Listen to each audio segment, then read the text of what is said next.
Good morning. The question came up from another antique vintage store owner about how to approach a single booth space owner within their store that isn't doing well, isn't coming in and fluffing and adding new product, has let the booth go stale and kind of make the rest of the store look bad. So I think, as a business owner, a vintage store owner for the last almost 20 years, um, there have been times when we've had what I call dead space booths, where the person took on the booth, decided it would be fun, and then comes in and pays their rent, and we see them during that time. They may bring a few handful things in while they pay the rent, and the fact that they're coming in to pay the rent tells me they're not doing well, because we try to take the rents after they start, the first initial rent, out of their sales. And so they shouldn't have to come in and pay rent because we're taking out their sales. If they're coming in to pay rent, that means their sales are not enough to cover the rent, which is a bad sign.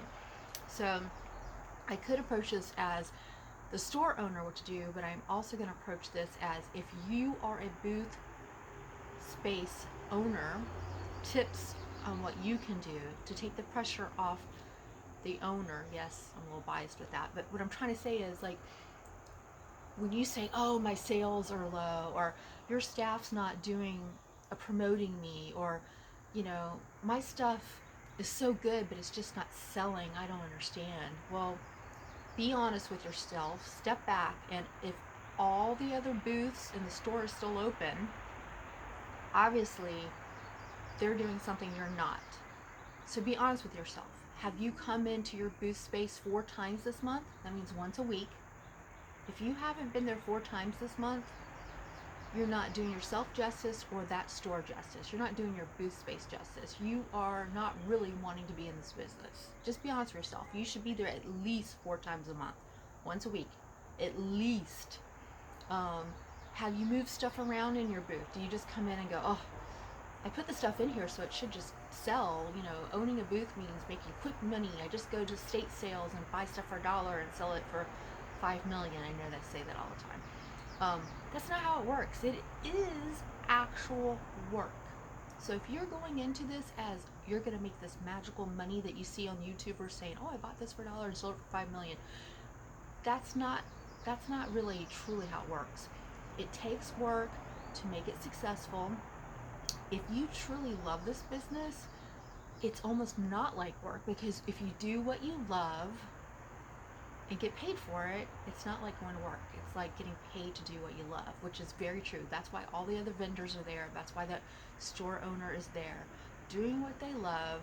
So again, if you haven't been there 4 times this month, be honest with yourself and either admit that, okay, you have failed as a booth space owner, and you need to either up your ante and commit to at least 4 times a month, or go ahead and give your notice that you're moving out, and be honest with yourself.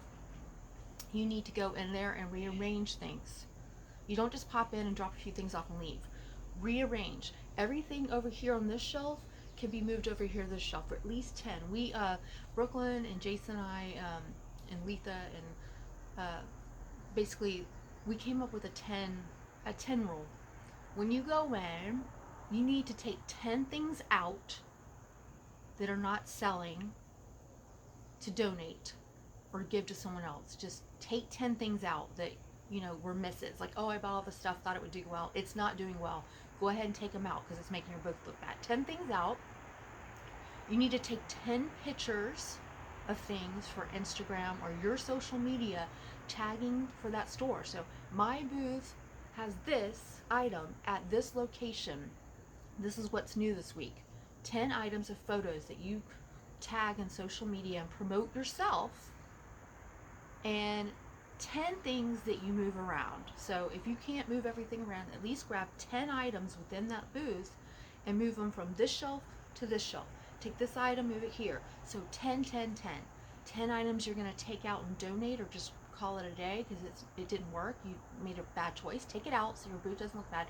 10 items that you're going to take photos of and promote on social media. yourself. Don't rely on just the store to promote you.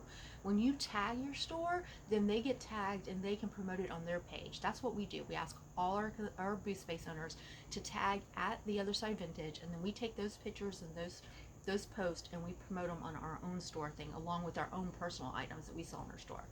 And then 10 items you're going to move around the booth. That's every week. That's every time you come in the door. 4 times a month is the minimum. And you need to do the 10-10-10 rule when you're there each one of those times. And then you can't ask your store owner, like, hey, what is the booth next to me and the booth next to me making in sales?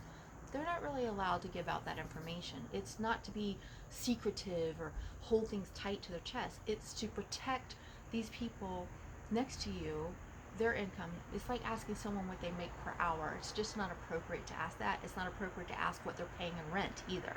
That's just not appropriate to ask. They have nothing to do with you. But obviously they're still open. Look what they're doing. Are your prices too high? I find a lot of times your prices are too high, and we can say to you, hey, you might want to lower your prices a little bit. Things aren't selling, and you get offended. But if you paid $5 for an item and you've got $100 in there, you can mark stuff down. I find out that if you mark stuff down 10 to 20%,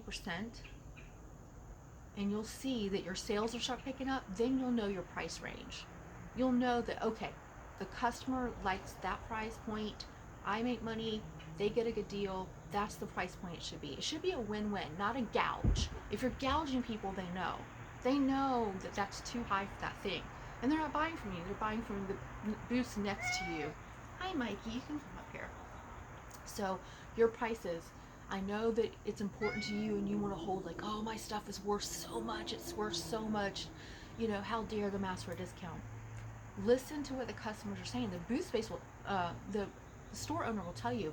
I've had booths where they have amazing items, unique items, but the prices are too high. And usually it's not so high that it's not fixable. It's only 10% difference. People say, ooh, he's got 25, would he take 20?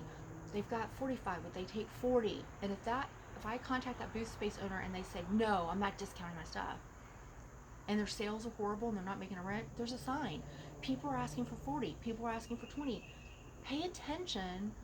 It's just $5 off. So you would rather take $5 off and sell 10 items and make a living and still do what you love to do and put in just as much effort than to hold price tight on your price and have that thing for 6 months taking up space in your booth and making your booth look bad. So consider marking stuff down. Consider that. And you want to consider time of year. Do you have all leather jackets in there and it's middle of summer? No. We happen at our store, because we're around 3 colleges, sell leather jackets to photographers and college kids and everyone. A leather jacket for us sells all year round. But pay attention to those things. Do you still have Valentine's Stuff Day that definitely says Valentine's Day on it, and it's, you know, August? Time to move it out. You could take it home and store it in a little box or in an area, or realize it didn't sell the first time around. Maybe it's time to donate it, take the loss, and get new stuff. Never be offended to take a loss. A loss isn't hard. If you lose $1 or 2 or 3 over there, or even $100 in those things, you'll make it up on other stuff. Keep it going current. Keep it going. Keep changing it out. The 10 by 10 by 10 rule. Promote yourself. Don't think the store is promoting you only. They have everyone else to promote. They have themselves to promote. And don't think that they're like, oh, they don't want to promote me. They take my rent money or not. Trust me. They're staffing the staff. They're cleaning the bathrooms. They're answering questions online and through email and face-to-face. They're planning events that are happening at that area. Like we're at Railroad Square Art Park, historic art park. There's events coming up, and we have meetings that we're attending to talk about what we're going to do and how we're going to donate and pay for that advertisement for that event. So we are promoting. We may not just be saying, hey, come buy Jim's items, he needs the money. No, we're doing everything else to promote the entire district, the entire store, so that everyone's successful. But then you've got to do your job. You know, it's like, you know, leading a horse to water, but you can't make him drink. You have to be honest with yourself. You got into this thinking it would be easy money with little to no work, and that's not how it happens. Get yourself out of that booth space. give notice, and move on to something else. If you truly love this and you want to learn, listen to what I'm saying. Go in there and clean up. Move your stuff around.